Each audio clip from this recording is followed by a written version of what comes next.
al-Assad warned during his meeting with an Armenian parliament delegation against the dangers of terrorism and extremism.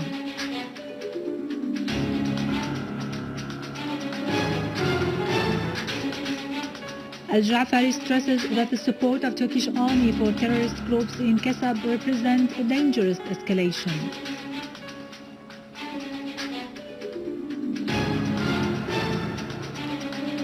Syrian Arab army units eliminate large numbers of terrorists in the eastern side of Al-Nisr mountain and Nab al-Mur area in Latakia countryside.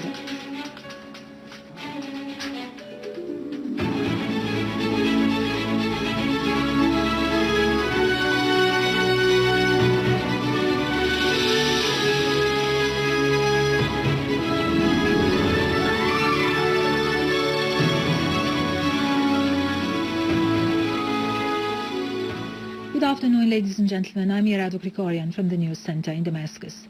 President Bashar al-Assad has received an Armenian parliamentarian delegation headed by Member of Parliament Samuel Fermanyan.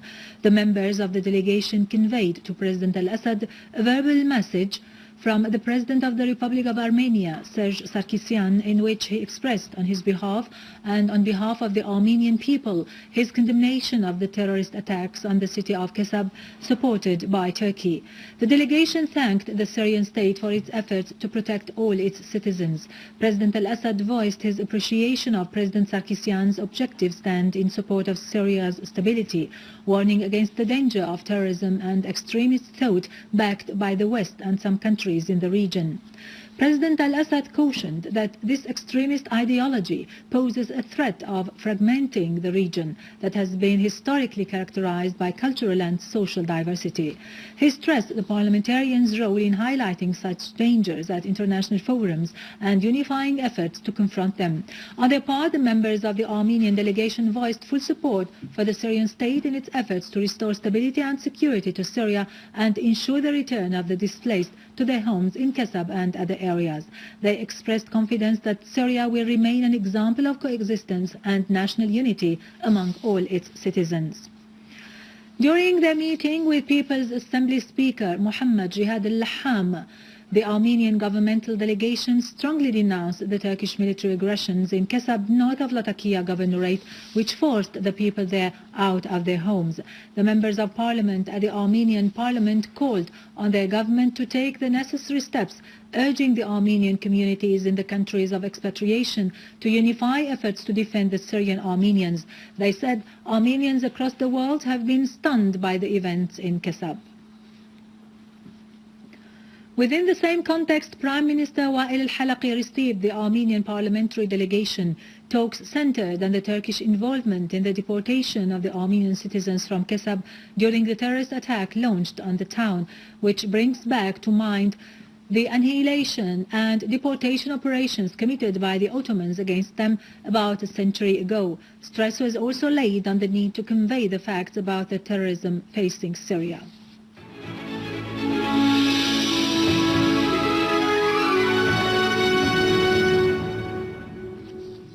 Welcome back.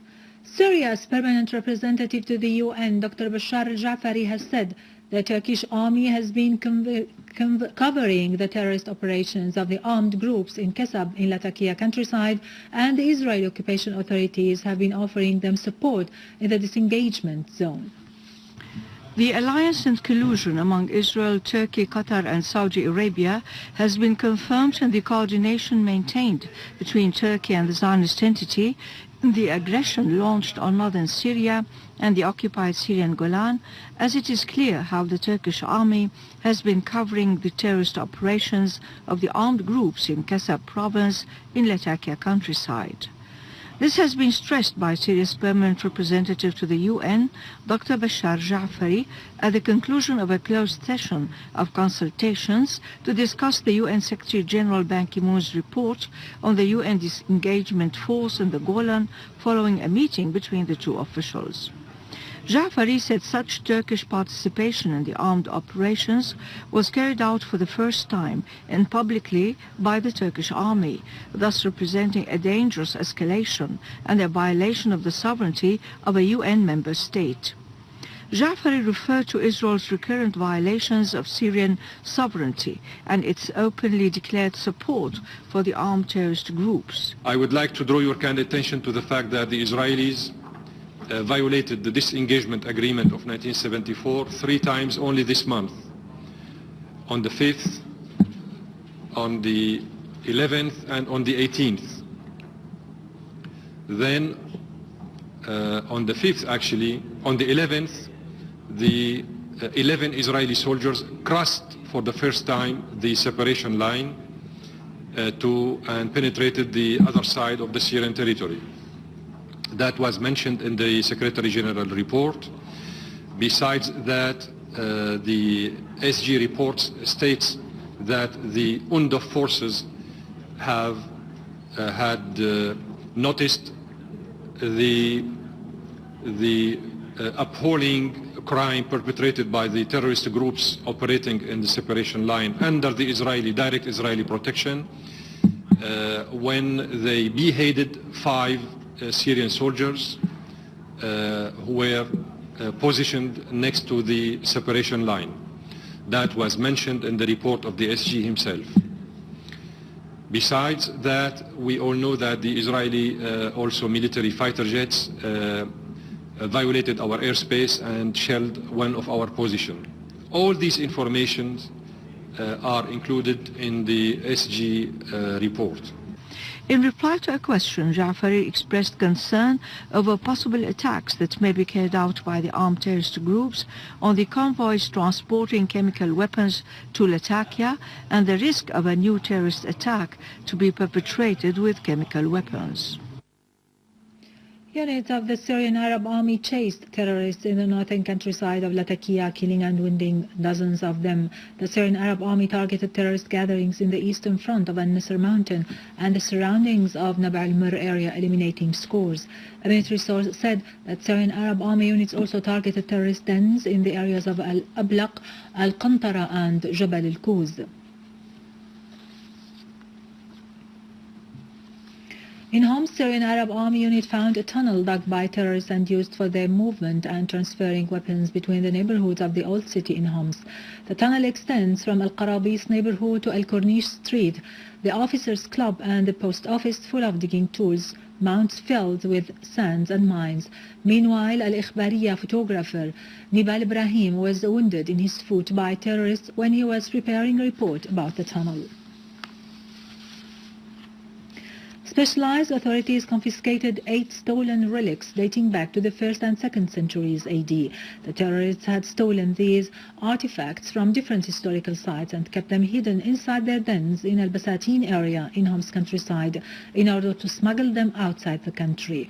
The creator of Palmyra Museum, Dr. Khalil al-Hariri, said that the pieces represent 2 heads of Palmyra priests, part of a funeral scene and part of semi-picture of Palmyra lady, in addition to half a statue of a priest, adding that the museum has already received these pieces from competent authorities.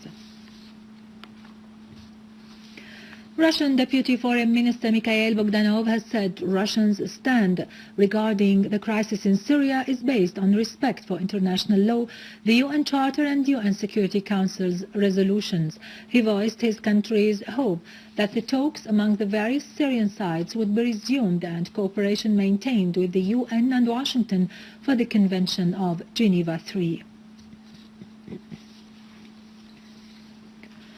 In Iraq, desert operation forces foiled an infiltration attempt by al-Nusra terrorists to infiltrate from Syria to Iraq across al-Rutba and al-Qa'im desert, killing and wounding dozens of them and capturing 3 others.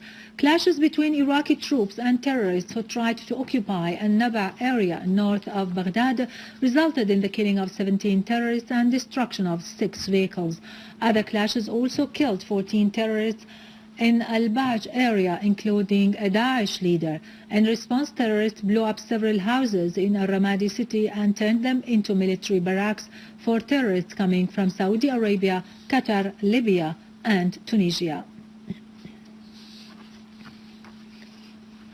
Finally, al-Mustaqbal militias in Lebanon seek to maintain tension in Tripoli, north of the country, despite the attempts of the Lebanese army to restore calm and order to the city. Unknown gunmen assassinated this morning a Lebanese soldier near the Bolivar area as the clashes renewed in the city last evening between the army and the terrorist militias, who are directly supported by Saudi Arabia and al-Mustaqbal Current. The tension follows the efforts of the Supreme Defense Council imposing a plan to restore security to the city in coordination with military leaders. With this, we end our news for today. Thank you for watching. For more details about Syria and the region and to view this bulletin again, you can always visit our website in English, syriaonline.sy. Now to latest business and market news with Vani Genjian, but after a short break.